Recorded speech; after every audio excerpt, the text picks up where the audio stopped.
I was a little girl, and my family built the house that I live in now, down the street, down Inslee Lane. And we were going to Overland Park Presbyterian at the time. One day, this man came to our door, and he came in, and I remember seeing him and looking up at this big man, and he was handsome. And he had this deep, soft voice, and it was Reverend John Heslop. And he was actually knocking on doors and inviting people to come down to church. And so we started coming down here. I came to LPC because I had to. My parents moved out into Leawood. I have to tag along with my parents, and in those days, the kids had to go to church as well as the parents. My folks started coming to this church. It was originally called Leawood Community Church. I went through confirmation myself and became a member of this church in 1958.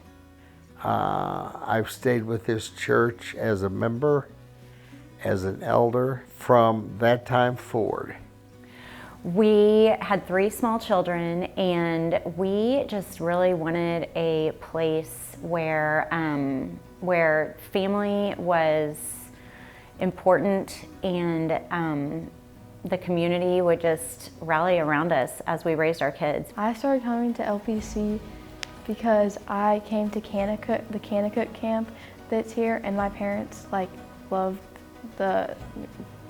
everything here, and so we started coming here, and my parents just loved how small it was. It's obviously grown a lot, but how small it was and the community here. I just have always felt that this church was my home, and now that I'm pretty much by myself, it is my home. And what keeps me going here, women's Bible study that we have on Thursday mornings. We have our Sunday school class meets on Sunday mornings. I love them both. They're kind of the best part of my week. This church went through 2 very bad times. The second one, we came very close to losing the church. We were down to worshiping 20 people. Well, I first came here as an interim pastor. I thought it was going to be for maybe a year, maybe 2 years. It turned out to be 4. So I was here from 2002 to 2007. And when I got here, the church had just experienced a major crisis. I mean, it was a hot mess. It was a train wreck. And so, but there were some lovely, lovely people here who were so faithful and praying like crazy for God to do something. Jim Wright, Jim McKinn, the Nesbaums, M. John Robinson, Howard Edmonds, just to name a few. There were so many just really great salt-of-the-earth people who gave their whole heart and soul to the life of this church. And then one night I had a dream, and that led me to a verse that saved my life, which is John 14:10, where Jesus is explaining to the disciples that, I am in the Father and the Father is in me, we're one. And then he says these words, it is the Father living in me who is doing his work. And I went, that's it. And it wasn't long after that then that I got a phone call at 10 p.m. at night. Who calls anybody at 10 p.m.? Ryan Capel, of course, and he says, hey Jody, I just wondered if your church could use me as an intern for 10 hours a week. Because that was part of the ordination process requirement. I go, you're hired, I'll see you tomorrow at 10 a.m. in my office. And then as Ryan and I were visiting and I was telling him about what was happening at Leawood, he says, do you think maybe the people here would be open to launching a brand new baby church? I go, yeah, that'd be amazing.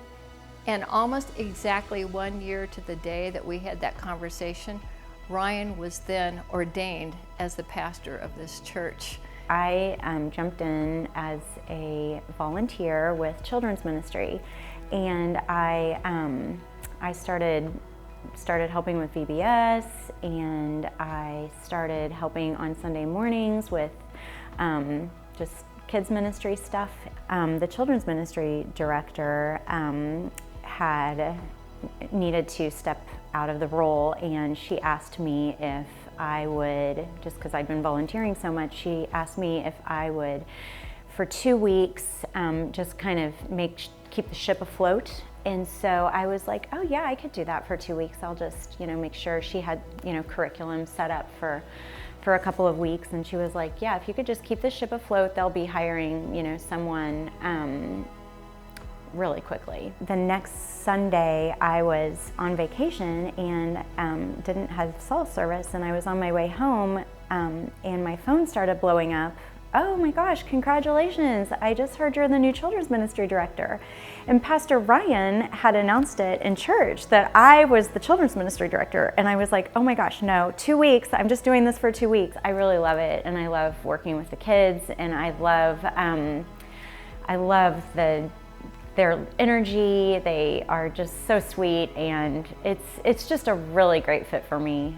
In all the years I was gone, through high school and college and 20 years in the United States Army, I traveled all over the world.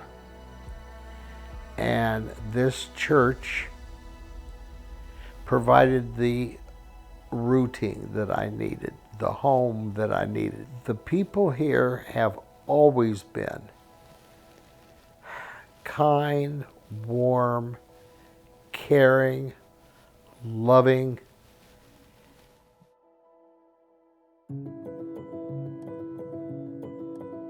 I think the congregation's been around for 70 years because people like Karen Nussbaum have continued to grow the community and just get to know everybody and become close. And yeah.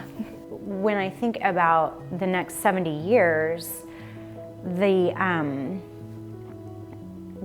kids that are little, like the littles, I just can't imagine like those kids bringing their families here, and that they would be like Karen, like these little kids that, started coming here and having, stories to tell about their life at Leawood Pres. That's exciting to me, and that is something that just could not be more, make me enthusiastic to teach them today. Who will be here? Who knows? Somebody sitting in the congregation right now could be in my position. Be one of the longest living members of the church. The one thing that makes any organization go is the people. And people have to step forward and volunteer. I think everyone just has to realize that for the church to survive and to continue and to grow, everyone has to jump in and do their part.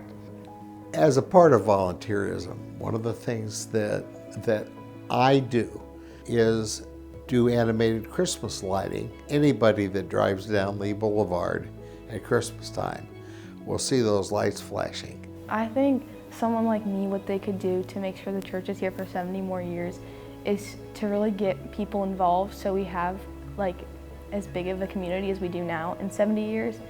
And I just think it's so cool how we have such good leaders that like pour into us kids, and that it makes kids like us want to do that when we're older and want to keep the church going. All I know is what I feel the Holy Spirit saying right now, and that is to make our space more conducive to community, and I can't wait to see what comes of this. It's hard to believe that 70 years can go by so quickly. And I don't think you appreciate that until you get to a certain point in your life, and it just seems like things speed up. But time marches on and things will change, and I'm sure one of these days the young people here will be complaining about the music, whatever it is. So, you know, everyone just has to accept the changes and move on.